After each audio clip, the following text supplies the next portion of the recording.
Welcome to Five, Fortitude, Innovative Value and Excellence. We are amplifying women's voices no matter where they are in the world. We got Miss Ashley Rowe. She is in Charlotte, North Carolina, and she is the owner of Naturally Rowe, LLC. Ashley, thank you so much for being on the show. This is, I don't know what episode number this is, but thank you so much for agreeing to be a guest. I've been wanting to connect with you and learn more about what you do. I know what you do, right? But I have followed you throughout the years and I've known you throughout the years. And I just really wanted to hear your story on like how you, stepped into wanting to, give me the right terminology for. Well, what I'm a natural hair care specialist. I'm a licensed natural hair care specialist, as natural hair care instructor. I am also a Sisterlocks brand ambassador. So that means that I have been proven to be at the highest quality of doing work with Sisterlocks by them. And I'm also R certified, meaning that I can teach others how to retighten their hair. Awesome. But in natural hair care, I specialize in pretty much all of it. I just don't braid. That's not my ministry. But I mainly I have a lot of lock clients, sister lock clients, micro locks, interlocks, and loose natural hair. But I only have like 2 to 3 loose natural hair clients, mainly because Sisterlocks has like dominated my whole schedule. Otherwise, I would have more, which will probably be happening soon. Yeah. And you have your own salon, right? Your own space. And where is it at? Okay, I'm located in Charlotte, North Carolina, off of North Tryon. It's in a actual salon suites building. So the building is Lucky You Salon and Suites. I have what they call a micro salon. So it's my own little space, but there's other businesses inside that building. Other cosmetologists, there's a barber shop, there's also a microblading, that's what it's called, microblading as well. And I have my salon in there. And I also have now, as of January, I have a stylist that works for me. I employed a stylist. Oh, all right. So. Big moves. Yes, that is awesome. So you are employing people. That's what I'm talking about. This is awesome. Awesome. So Ashley, I think like when you're discovering your dreams, it is so important that you are finding things that challenge you, things that inspire you, things that evolve you. Like, how were you able to identify your passion, then turn your passion into your reality? And like I said before, like I know I saw your progression, your evolution, just through like Facebook. So can you kind of share with us your story on how you have gotten to be Naturally Rowe? Yes. Well, I did not start off thinking that this was going to be a career. So when I tell people that this is a God dream, it really is. It was God's purpose for me that I did not know that I had inside. And, to the point where he finally just revealed it to me and me being able to step into it. I'd already been like doing hair here and there. Like I could do my own hair and I would do other people's hair from time to time, like if they asked, but never like stepping into it. And when I started to think about doing natural hair or just doing hair, period, I was like, I'll just get my license just to have something to fall back on. Because I've been in retail since college, working as a manager. And I'm not just, just folding clothes. No, I'm actually a co-manager and receiving awards for being top co-manager for the district, the region, all those different things. So it wasn't just like, oh, I'm just here kind of coasting it. No, I was very successful. Right. But I was just like, I can't do this for the rest of my life, right? I could, but I don't want to. Mm-hmm. So I got the thoughts of getting my license just in the effect of, okay, this will be something else if something happens to this. Because I didn't want to feel stuck. Mm-hmm.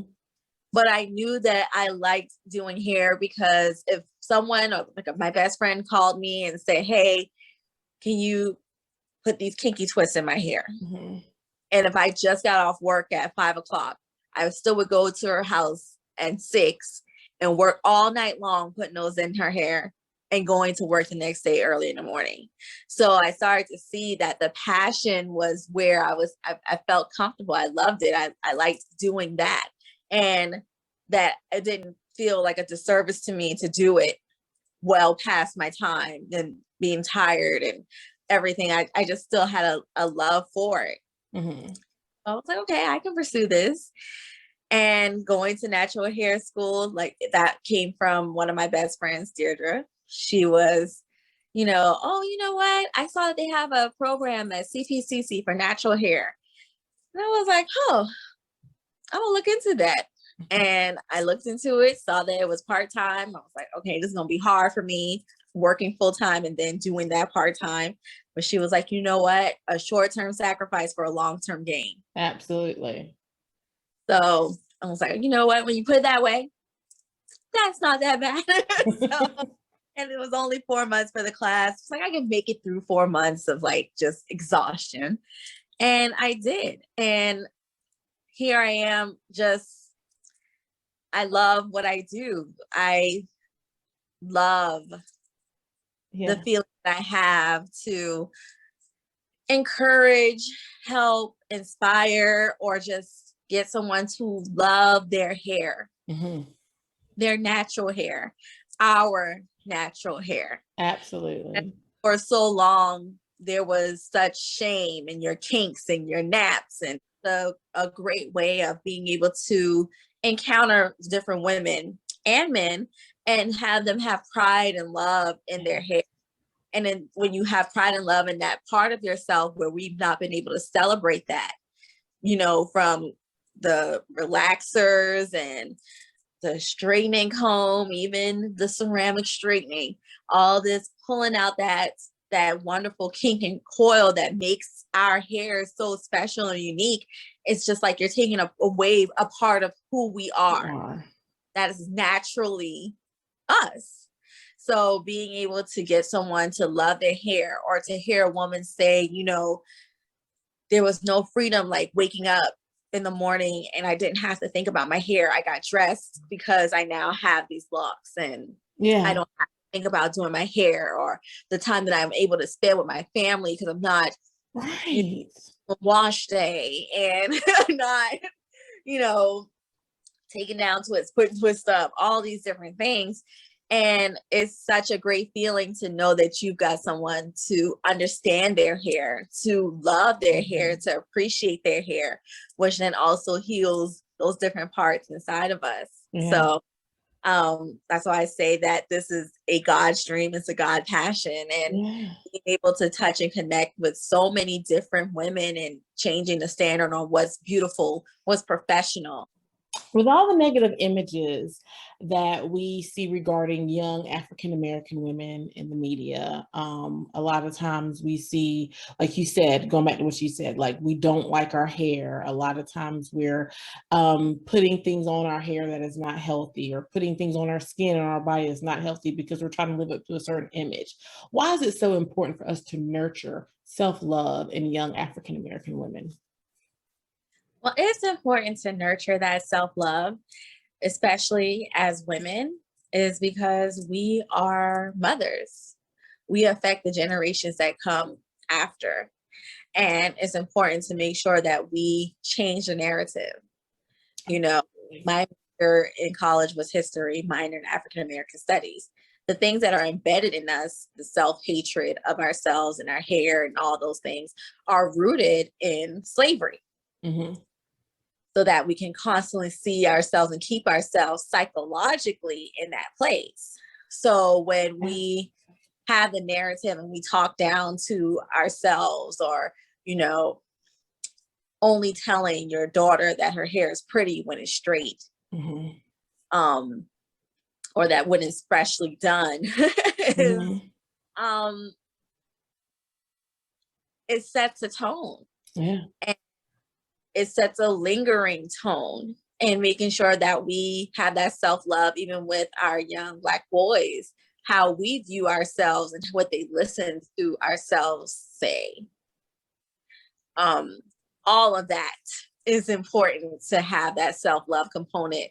And when you love yourself and when you love every aspect of yourself, from your hair to your body to your complexion, it sets a tone inside yourself.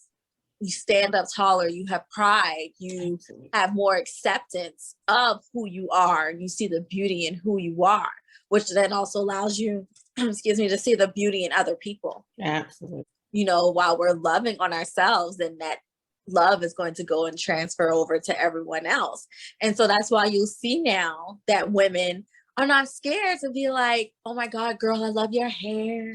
Right. Or all the I love locks page, or I love natural hair pages and hashtags and things like that, because now we're accepting it and now we're celebrating each other, which then puts more of a root in us to continue to keep that pushing forward. And all it's going to do is just continue to bring more self-confident Black children in, who will grow into be men and women who will then continue the cycle. Absolutely. Absolutely, Ashley. Thank you. Thank you. I absolutely agree with you. Can you tell me why we do not call locks dreadlocks? Now, I talked about this with someone else. Historically, dreadlocks, that is the term. Historically, of course, dreadlocks were not started here. It's mainly in, Africa and the Caribbean, things of nature, which is the natural progression of the hair matting and binding together because it's not being combed or altered in any way. Mm-hmm. The problem is not with them being called what they were called historically. The problem is that here in America, that is not the feeling and the tone that is set when you hear dreadlocks. Mm-hmm. When people talk about dreadlocks, even to the point where it was some years ago with Juliana Rancic, and she was doing the red carpet, and Zendaya came down the red carpet. Right. Mm-hmm. With not even true locks, with faux locks, and said that she looked like she smelled like patchouli and something else, right? Because that's the connotation. Right. It's a connotation of unkept, unclean, just dirty, nasty. And what is crazy too is that even for the freeform locks, people will still think those people's locks are not clean and kept. Mm-hmm. Freeform just means that they're letting them grow from their head how they grow. Not mean that they don't shampoo them.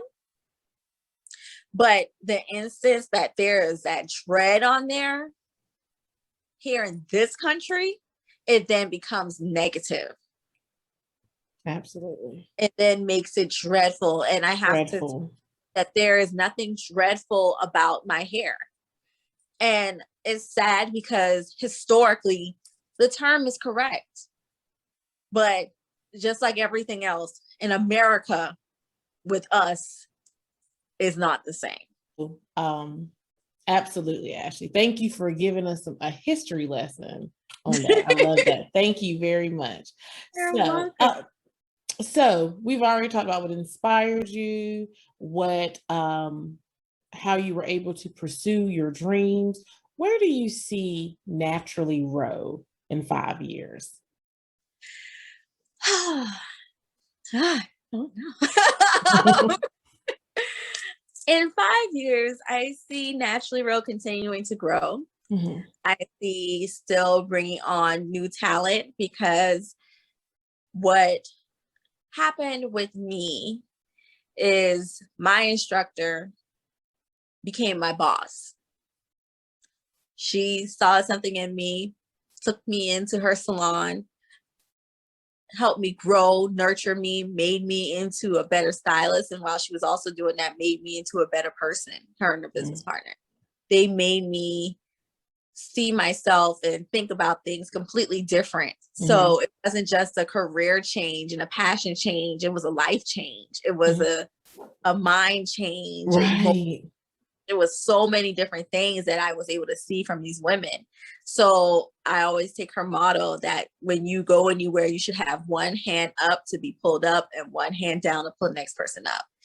And so that's where I see Naturally Rowe, to have more stylists that I can take and start them and help build them into their career.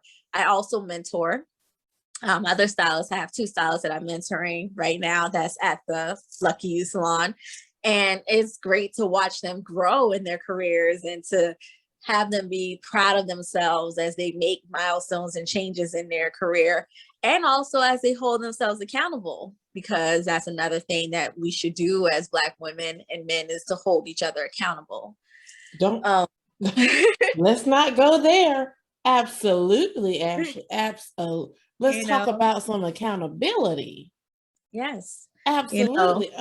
Go ahead. I'm sorry. You say you want this, but the numbers have not shown that you want this. So what are we going to do to get there? We can continue this as a goal, but we'll continue that for months and months and months unless you want to change. Just accountability between each other to help grow. I look forward to seeing the stylist that I brought on continue to grow. She's doing amazing, and she is an educator right now, but she will be leaving her educator job and coming on full time during the summer, as well as she's quitting her school to be full time at the salon. So she is following her dream, her passion. Awesome. And that makes me excited. And that makes me proud to be able to help another woman see her passion and go for it. That's where I see Naturally Rowe continuing to grow, to bring on more stylists, to be able to mentor other stylists and other women, and to affect the youth and have different, internships or apprenticeships positions where we're helping to grow young ladies. And that it's not just about them doing hair, but help grow and make them strong young women, even a young man who wants to come work in the salon, to be ready to be strong in the workforce or college or whatever they decide. That is awesome, Ashley. You are, like you said, like your mentor taught you, you're reaching up and you're reaching back. And that's exactly how we should be. Who do you look up to the most? And what are some of the qualities that you love about them? Well, you mentioned her earlier. My aunt. Yes, an awesome lady. Try not to cry. Oh, I'm sorry, Ash. No, it's okay. She had, and as you know, because you met her, yes, a spirit and an energy about her as soon as she hit the room. And she left a legacy that was impactful in many ways, not just in our family, but also in our community. To know that she was treasured and loved by us, but then to see when, for her homegoing, all the people that came out, she got a scholarship in her name, and that's awesome. And all these things, she really left a mark and an impact, and not just with her family, with her children, with everything that she did in her life. She set out to just be a light. There were children that she helped that weren't hers. There were in the community that she just given her smile to. Radiated just happiness and joy and love and light. And that's, besides my mother, of course. She was definitely someone that I I hold high. Mm-hmm. And one of the things that I loved most about her and admired most about her was her her passion and her dedication. She held you accountable. She supported you. She encouraged you. She was a definite epitome of all around what a Black woman should be. And I just thank you, Ashley, for sharing some of those jewels and those nuggets that you had. And I just really appreciate you taking the time out of your busy schedule, being an entrepreneur, being a creator, being a mentor. Thank you for taking the time out of your busy schedule to be a guest on 5 Fortitude, Innovative Value, and Excellence. Thank you so much, Ashley. Thank you so much for having me. Thank you for doing this. Yes. I'm excited. Continue on and let your light shine. Please just don't let it dimmer. Thank you, Ashley. That's what we need. Yes, we do. It. Thank you, Ashley. We'll see you next time, you guys. Bye-bye.